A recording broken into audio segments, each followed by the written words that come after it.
napakwas ko ng gulong, yung swing arm. Medyo natagalan ako sa gulong kasi nakalimutan kong paano tanggalin yun. So, papadala natin tong yung swing arm, tong brake arm, pati yung yun, para ma-extend. Then, papadala na rin natin yung gulong. So, yung builder siya naman rin na magsusupply sa akin ng gulong. So, mabilis lang to. Then, after 2 days, dating siguro 2 to 3 days, dating yung swing arm na extended para makabit na dito sa masukat. So, mostly baklas na lang ako dito.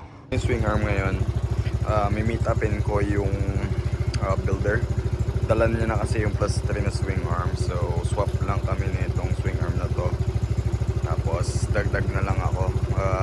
Kunin ko muna yun. Nandun na rin yung gulong sa kanya. So, ito na yung swing arm. Plus 3 siya. Galing siya kila K-Cycles ata. K-Cycles yung pangalan ng shop.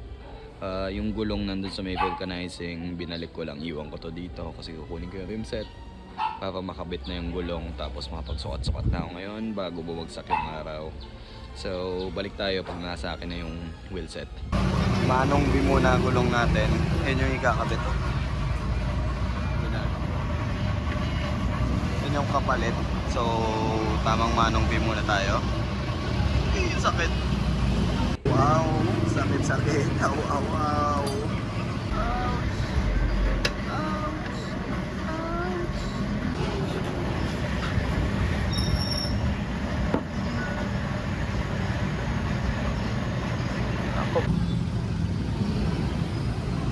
Hindi namin ang sakit panoodin nito. So, ito na yung gulong, nakabit na.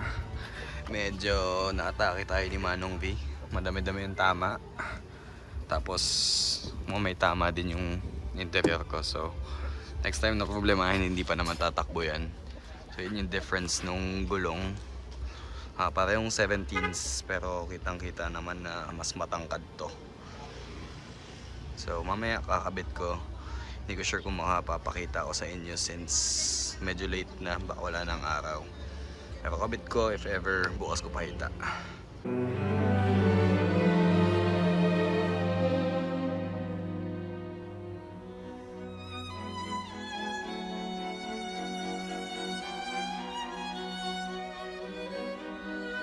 So what is up, nandito tayo sa may bayan. Nakahanap na ako na mag-a-align nung rim. So yan, sobrang hirap nitong rim na to. Unang-unang hirap hanapin nung 19.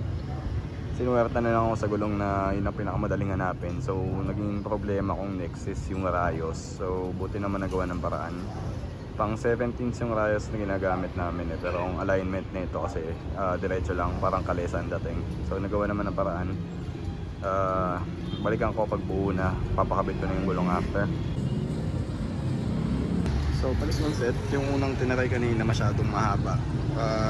Subukan yung ibang pang 17 kung gagana. So far so good.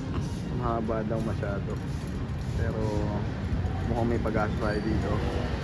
sana matapos. Pasok, alignment na tayo.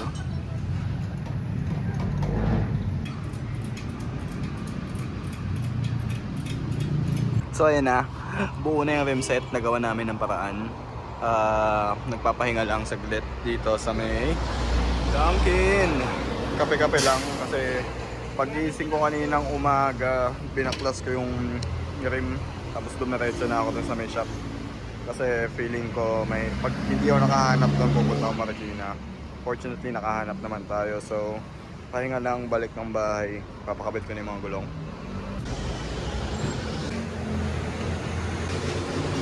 Kabit ko lang interior. Ito yung 19 sa harap. Ayan, tignan nyo yung size difference. Suabe, kabit ko, tinig ko sa motor. Tapos pakita ko sa inyo. So ito siya ngayon. Yung stock siya, kakabit pa. Pero ayan yung dating pogi. So dumating na yung manibela. Galing siyang Shopee sa Indonesia. Ito yung handlebar na pinili ko, bunny ears. Hindi ko alam yung mga exact na sukat, pero ang pogi oh. Mukhang hindi siya pantay, pero okay lang. Pansamantagal. Ayan, nasa pogi na stainless steel siya. So kakabit ko dito. mostly patapos na tong project na to. Malapit na ipadala sa shop, pero tindig niya ito.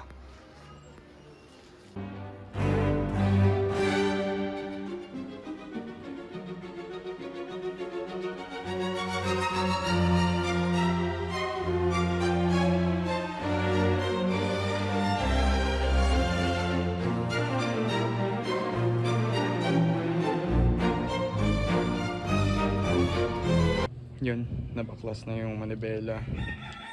Ito na yung ano, ang problema ko lang, hindi ko mahanap yung kalahating part na ito. Hanapin ko lang muna, tapos kabit ko na yung manibela. Ha? Bago.